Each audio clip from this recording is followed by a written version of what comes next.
Hey guys, Last Necromaster here, and this abomination you're watching is the first of my videos, so hopefully I won't make this too horrible for you guys.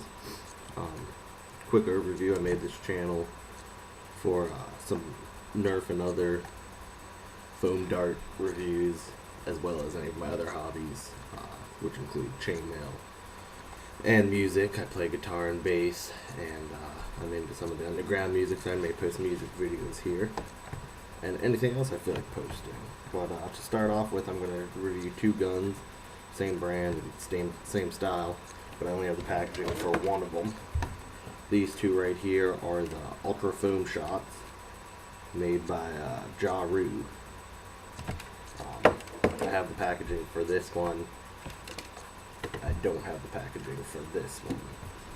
Basically, I just moved to Pittsburgh and I just got into nerfing, and I'm hoping to build up nerfing here.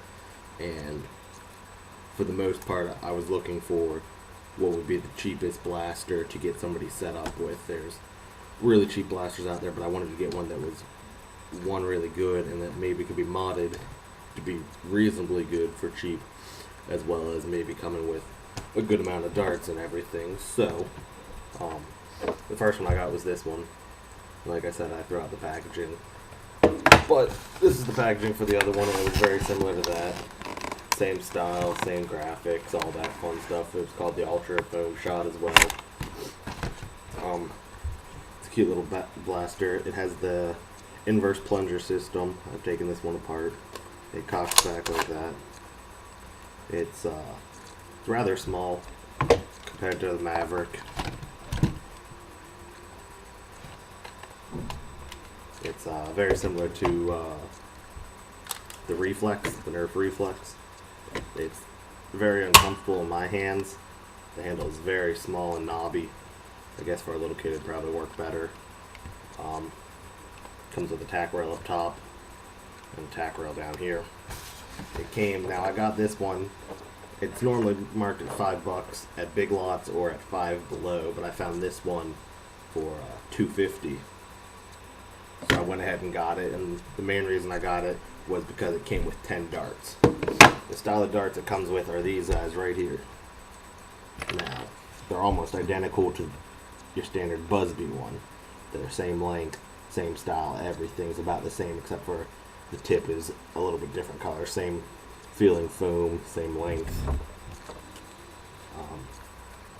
They're about the same quality too.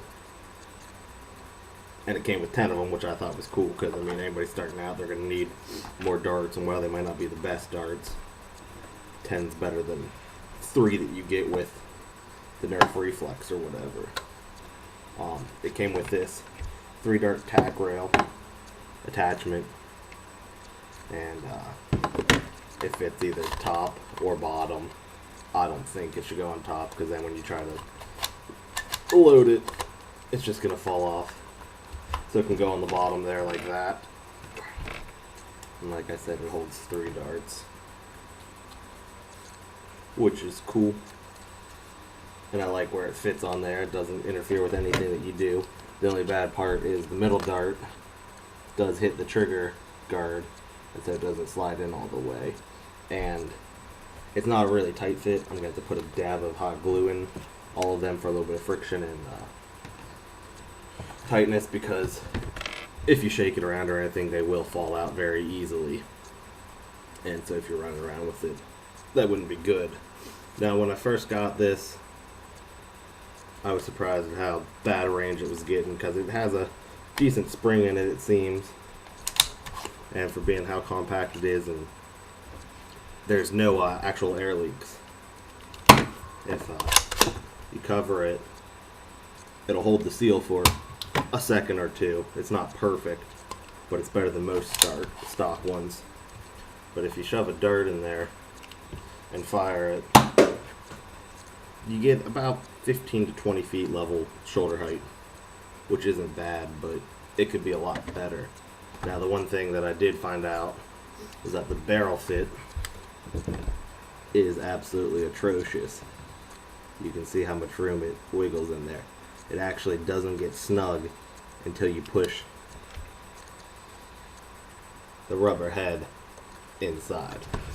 So you're actually only keeping the seal for a second or two. So I do plan on rebarreling it, and I'm not going to do anything crazy like brassing it. I'll probably just go and try to do the Crayola barrels or something. So once again, I'm trying to keep this cheap for people starting out and people who may not have money or little kids, making it simple and easy. This isn't a Crayola, this is some off-brand, and it has horrible ridgings in it. So it's not actually, I'm not going to use this one, but it can be pounded in there very tightly, so you actually don't have to do much. All you have to do is cut the right size, pound it in there. I will try to keep it flush because I don't want anything extending out too far, because I like how compact it is. So yeah, that's about all for this one. And then this one right here, the Extreme Tube Blast Double Shot, whatever they call it. This is the packaging I showed you just a second ago. I got this one too because it came with 8 darts. And up here in the picture it shows the generic Sonic head ones with the big bulbs. And I thought that's what they actually had in it, but when I opened it up I found it had these darts. And you can't see them very well. But the one thing about these darts is the actual foam stock is rather large compared to any other kind of dart. They're very pliable. They're not hard and rigid like these ones, so it makes it hard to load. And the tips is just a little bit firmer foam. It's not actually rubber, and they're very light and they're not weighted enough to the front. But with this gun, it has a little bit bigger barrels. It won't fire a normal dart. Normal dart will fall out. So you have to use these. And this gun absolutely sucks stock. You have to wedge the darts in there. They only go in that far. You can put 2 in. I originally thought that there was 1 plunger tube in here and that it teed off and that maybe I could single it and get more power or whatever. But it actually has 2 different ones, similar to like the Double Shot by Busby. And these things, they fall out when you prime it and fire it. I'm not even going to fire it right now. These darts fly similar to Streamlines.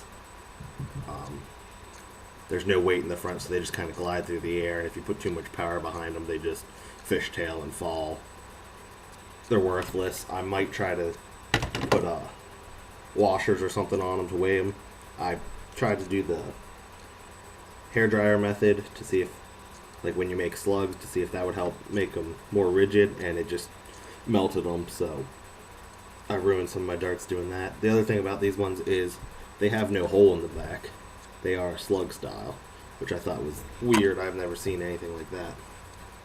But as far as the blaster itself goes, it primes by this handle back here. It's a pretty chintzy handle. It bends and wobbles. I'm going to soup that up. The one thing I did notice is, unlike the Night Finder and everything else, you can push this back in while it's primed. So I'm going to probably put a catch spring that'll pull it back in automatically, so I don't have this hang out here. That way I can keep it holstered and loaded, or whatever, without snapping this off. The trigger pull is a weird one. It's more of a click than a pull. You need to pull rather hard. The handle, I love the handle. It's compared to a Maverick and any other gun I've held, it's very, very slim. And it fits my hand really well. The only drawback is this guard here. If you have some bigger hands, your pinky will get in the way. I have thicker fingers and shorter fingers, and it's not too uncomfortable like this, but I actually feel more comfortable using my middle finger and laying my forefinger up there like that. It gives me more room down here, as well as it's just more comfortable, and it's an easier pull for me from there. It also came with 2 dart holders, which go in these little squares on either side of the blaster. I have not put them in yet. They just snap right there in place. This gun is very, very light. That's one of the things I like about it as well. I do plan on using this. I don't think I'm going to recommend it as being... I paid $325 for this at full price. And I think they make some sets similar to this of a double pack of 2 of them for like $5. I'm not going to recommend it to people because it's not going to be an easily modded or be able to be played with right out of the bag or the box. But I do want to mod this for myself and see what I can do. It has a tack rail on top, but it's not the same tack rail as this one. It's similar to a Nerf one, and I don't have any Nerf attachments to try on it.